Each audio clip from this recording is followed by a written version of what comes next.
When I seen the reports on the news about people coming to the daycare centers, the first time I saw that, I didn't bring my son to daycare the next day, and I called off from work. And then the following day, I contact the daycare and say, hey, look, this is what's going on. Is it going to happen here too? Because now I see all the people from ICE. I see all these people all over. I don't want my son to be at daycare and get traumatized by something. And she was like, no, sister, it's going to be fine. We have the door locked. We have signs saying, they can't come here. And, everything we're doing is, legitimate here. We have nothing to hide. And we have our lawyers, and the kids, going to be safe. And, don't miss work because of this. Don't let this, negativity slow you down. Okay. So this is where we're starting. You got people saying that they're scared to send their kids to daycare because of ICE. Because of ICE. Hold on, let me get my camera together. See, one thing look crooked anyway. I don't know what's going on. But anywho, not because of fraud. Not because of the money being misused. Not because of anything tied to the actual investigation. ICE. I'm saying, like, hold on. How do we jump from where did the money go to who might walk through the door? It's not a small shift. That's a complete redirect. But let's keep going, y'all. Ilhan Omar. Well, 250 is what they say. Yeah. Misuse funds meant for child nutrition. Yeah, 230 to 250. There's been about 77 or so 75 defendants. That have been indicted. Many of them have taken plea agreements. That makes it. They got to make it hard for you, right? Just in general, not because you got anything to do with it. Yeah. But when he can point and say, "Well, this actually happened." No, I mean it doesn't make it hard for me, but it does make it hard for, the average Somali business owner. There you go. Yeah. It makes it hard for the average immigrant business owner. It makes it hard for the average Black business owner, because it does create this cloud of suspicion, and obviously it's become very politicized, and it will continue to be politicized as we get closer to November, and the level of harassment people are dealing with. Even you'll have people go to restaurants, coffee shops. With their cameras harassing all of these business owners and daycares and right? daycare centers, It's back to where daycare people have centers. not been able to take their children because they're scared. So let's read between the lines. Here's where it gets real clear. She acknowledges the fraud. She says people were charged, says people took plea deals, says nobody's confused about, whether it happened. But listen to where the energy goes right after that. Not toward the scale of it, not toward the victims, not toward accountability. It immediately turns into this is being politicized. People feel targeted. This might hurt innocent business owners. And look, man, nobody's saying innocent people should be harassed. I'm not saying that at all. But let's not act like the main issue here is people feeling awkward when we're talking about hundreds of millions, possibly billions, gone. That's not balance. That's deflection dressed up as empathy. Don't believe me? There is not a single evidence that the president or his coonies have put forth that there are any single resource from taxpayers in Minnesota that has gone to aid and abate terrorism. That language is dangerous.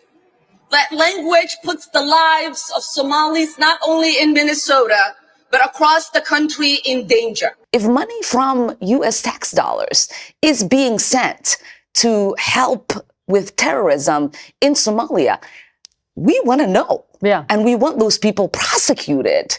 And we want to make sure that that doesn't ever happen again. Now, There is this right here, this is when pressure shows.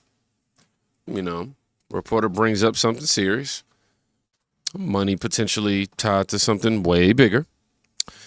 We're right back to don't blame the whole community. Just a few bad actors. Same script. You know how this goes. And then that slip. Not even a word. It's what it represents. You know, when you're under pressure, you don't think, you default.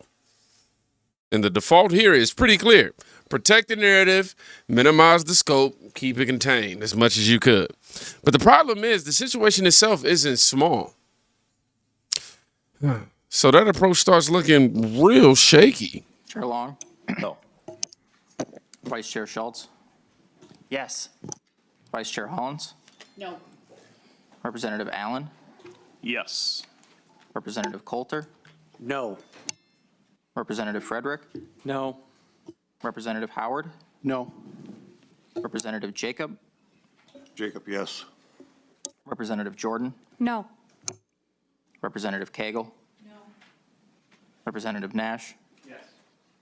Representative Purcell? Purcell, no. Representative Scott? Yes. Representative Steer? Yes. And Representative Zalesnikar? Yes.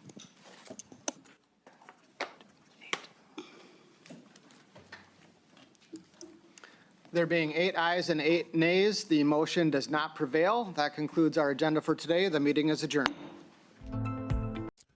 So you may be asking, what did I just watch? You just played people naming names.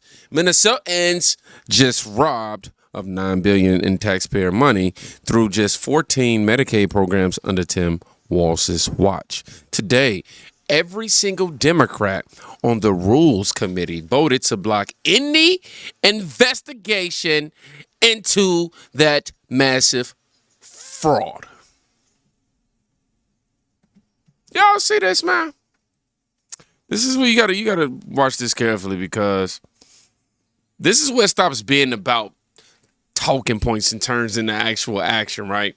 A chance to sit here and investigate deeper, a chance to actually dig into what happened. And what do you get? Blocked. Straight down the middle. Party line. And this is the part nobody wants to say out loud. If everything is so clear, if everything is already handled, why shut down more investigations? And these Democrats, y'all are not original at all. Why not just let it play out and clear everything up? That's the question people are asking. And nobody's really answering it. Calling for the impeachment of Governor Tim Walz for failure to faithfully execute the laws of the state of Minnesota, abuse of power, and obstruction of oversight. Under Minnesota Constitution Article 8, Section 1, the governor may be impeached for malfeasance, nonfeasance, or corrupt conduct. These standards do not require a criminal conviction. They require a breach of public trust and a failure to uphold the duties of the office. Additionally, Article 5, Section 3 requires the government to ensure that the laws are faithfully executed. Minnesota statutes governing fraud oversight and fiduciary responsibilities require state leadership to safeguard taxpayer funds. Evidence presented in legislative and congressional investigations show that billions in taxpayer funds were lost through fraud in Minnesota social services programs. Oversight systems failed repeatedly under executive leadership. Federal investigation and lawmakers have estimated up to $9 billion in fraud across multiple programs administered by the state. This represents not a minor administrative lapse, but a systematic breakdown in governance. Central to H.R. 6 is sworn testimony and documented statements from whistleblowers, along with years of OLA reports. According to testimony presented before congressional committees, state employees repeatedly raised concerns about the fraud. Those warnings were ignored or suppressed. Whistleblowers repeatedly were retaliated against after coming forward. State legislative testimony further stated, Walz administration turned a blind eye in the face of countless whistleblower reports. Additional accounts point to employees who attempted to stop the fraud were marginalized or threatened. Oversight mechanisms were weakened instead of strengthened, and these actions meet the definition of abuse of power and obstruction. Nonfeasance in office is the failure to act despite repeated warnings of fraud. non-feasance in office. Malfeasance in office is allowing continued disbursement of funds after fraud indicators were identified. Abuse of power. Retaliation against the whistleblowers raising lawful concerns and suppression of internal reporting mechanisms. And the failure to faithfully execute the law, which is a breakdown in enforcement of anti-fraud safeguards in a violation of public trust and fiduciary duty. This was not a single incident. It was a pattern. Early warnings date back years. Continued fraud during multiple budget cycles. Escalation despite public exposure and investigations. In one of the largest cases, the Feeding Our Future fraud scheme alone involved hundreds of millions of dollars in misuse of funds. Impeachment is not about public disagreement. It's about breach of duty, failure of leadership, loss of public trust. And when the governor knows of widespread fraud, fails to act, and allows retaliation against those who speak out, that meets the constitutional threshold for impeachment. H.R. 6 is about restoring accountability. The question before this committee is simple. Did the governor fulfill his duty to protect taxpayers' dollars? Did he uphold the law? Did he respond appropriately to credible warnings?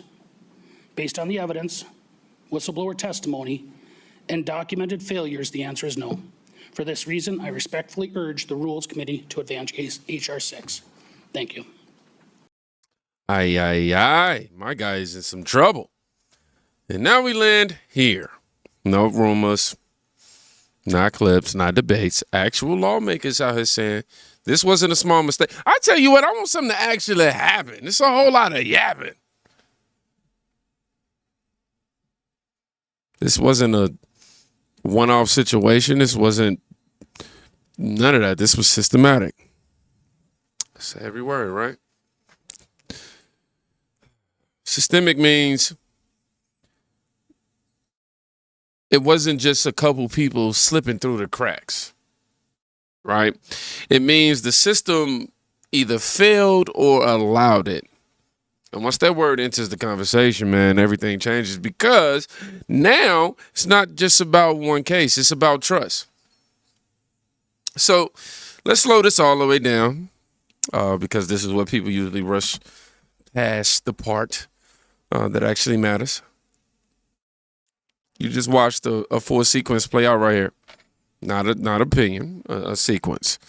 Fear gets introduced first, then the conversation shifts, then accountability gets softened, then pressure hits, and the message tightens. Then when it's time to dig deeper, it stalls. I don't know why I just did that. And now we're finally hearing words like systemic.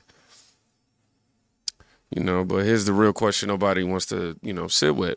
If this was truly just a handful of bad actors, why does everything around it move like something bigger is being protected here? I'm serious. Because think about it. When regular people make mistakes, the system, it moves pretty fast. But when something like this happens, suddenly it's complicated, suddenly it's sensitive, suddenly we need to be careful about how we talk about it. Careful for who? That's what a disconnect is. And this is why people are getting fed up. Because it starts to feel like there are two different rule books. One for the everyday citizens, and then the other for situations that might expose something deeper for the Democrat. And the more people watch it play out, the less this feels like confusion. And the more it feels like control of the narrative. Not loud, not obvious, just subtle. Subtle enough to keep things from ever fully landing where they should. So now we're here. Billions potentially gone. Questions still hanging. Investigations blocked. And the loudest part of the conversation is still how people feel about talking about it. That's not how accountability works, right? That's how it gets avoided. And at some point, whether you admit it or not, you stop asking what happened and start asking, why did this keep happening the same way every single time? So, if y'all made it to the end of this video, I want y'all to write. Let me see what I want y'all to write.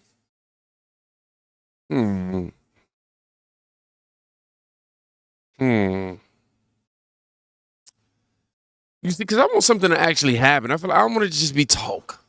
So we should probably write something like, no more talk. We need some action. Yeah, no more talk if you made it to the end of this video. Y'all be safe. Go check on somebody today. You can quite literally be saving their life. Peace.